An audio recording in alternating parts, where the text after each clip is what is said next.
Several days later, Roper and Evan were working alone in a conference room when Evan turned to Roper and said, "Why don't we close that door and butt the shit out of each other?" What's going on, folks? How you been? Ol' Evan Hafer, the CEO of America's Coffee, Black Rifle Coffee Company, a company which prides itself on being founded and operated by mostly veterans, under which auspice they grift millions of dollars a year from earnest adulators of the red, white, and blue, looking to keep the money in the movement and support the vets. Now, you're probably clued into the shady practices of this guy and his company by now, but on top of the other indicators of blatant grifting, like when he denounced Kyle Rittenhouse after Kenosha, or stated, quote, "I hate racist, proud boyish people. Like, I'll pay them to leave my customer base, to get the fuck out." Evan is an Ashkenazi man who previously worked as a CIA contractor. He's now the defendant in a lawsuit levied against him by one of his prior executives, in which explicit descriptions are given about the predatory behavior and mentality that this weird fuck exhibits. Allegedly. No, folks, it's not enough that he allots executive positions to CIA members and others, who of which actively donate to ActBlue, a Democrat super PAC. This lawsuit alleges that he is a sexual predator, but that's just the beginning. I swear, Evan is the kind of guy you can tell has a gasket loose just by looking at him. Physiognomy is real, folks. Let's dive in, shall we? Mr. Roper is the plaintiff in this case. Let's go ahead and read these allegations. Mr. Roper had taken first place in a shooting match, and Mr. Hafer was very angry that Mr. Roper had beaten him.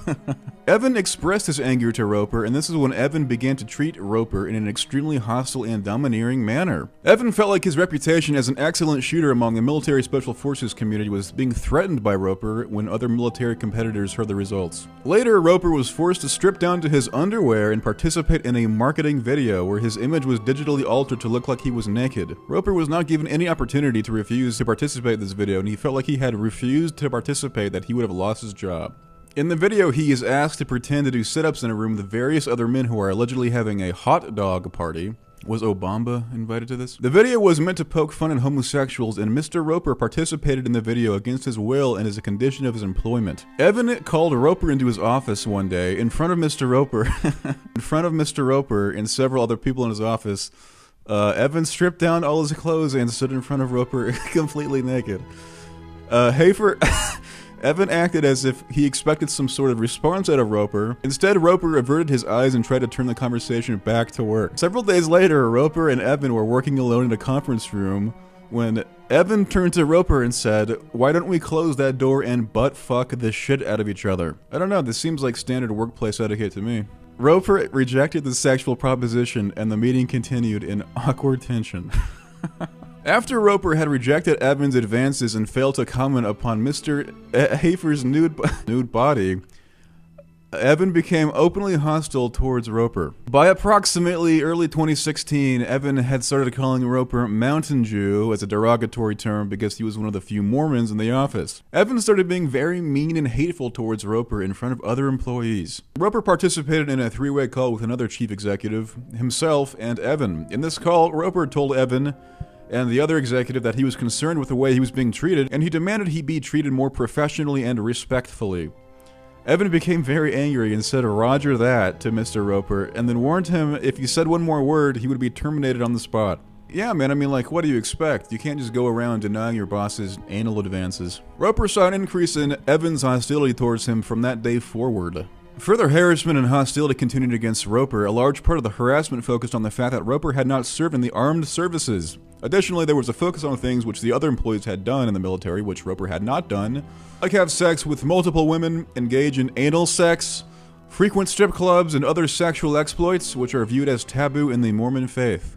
Damn, this guy's coming off as a serious pussy, guys.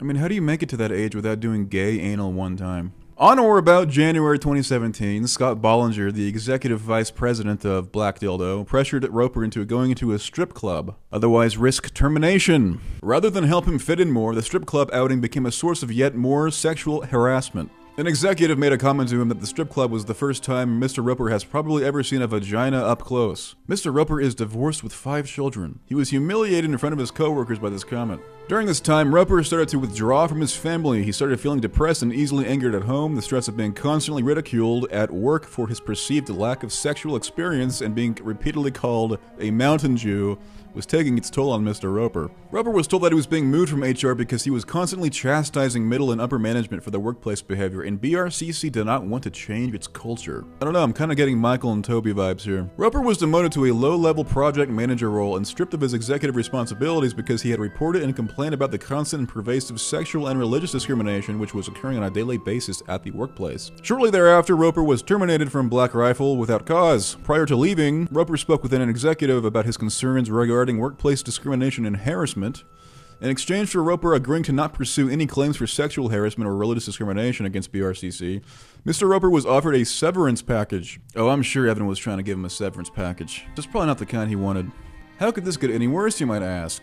The severance package provided that Mr. Roper could continue to receive the commissions from the sale of the health insurance to BRCC employees, even as the company grew. Later, Roper received notification that BRCC had unexpectedly breached the termination contract by removing Roper as agent of record on the insurance policy so that he could no longer receive commissions. Roper then threatens Evan with a lawsuit, and then Roper suggests that the parties should meet to resolve the dispute. So they end up resolving the dispute. Roper gets his commission back. Later on, Evan told Roper to meet him in the offices of BRCC so that they could complete paperwork to make Roper once again agent of record for the health insurance sales. When Roper arrived at Black Rifle, he was met at the door of the office by Evan, who was openly carrying a gun and an unlocked holster on his hip, with the gun partially dislodged from the holster. Evan kept his hand on the gun. Mr. Higgins, a general counsel for BRCC, was present and asked Roper if he was carrying a weapon. Roper said he was, but that he could leave his firearm in his car if they wanted. Evan told Roper that if he moved for his weapon that he would be shot on the spot. This is getting spicy. At this point, Mr. Higgins told Roper that they would not honor the contract that Evan and Roper had signed the month before. Mr. Higgins falsely accused Roper of extortion for raising the sexual harassment and religious discrimination claims against BRCC, and threatened to turn him into the insurance division for investigation and other threats. In November 2017, Roper was informed by a business partner that Evan had reached out to him and vowed to, quote, destroy any business that Roper was a part of. As a consequence, Roper had to remove his name from all corporate filings for his Huntsman Holster LLC business. In 2018, Roper learned that a PI had contacted his wife looking for dirt on him that could be used to destroy him. Don't make me destroy you. Wow, these glowies just don't give up, do they? The PI gave false info to Roper's ex-wife in order to harm their relationship and turn her against him. Roper noted that his social media profiles were hacked and that the persons pretending to be him were reaching out to former BRCC employees.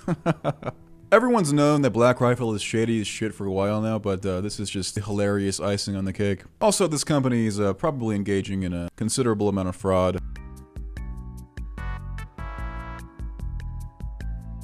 Alright folks, I'm done talking about this weird glowy loser and his shitty company. And I will see you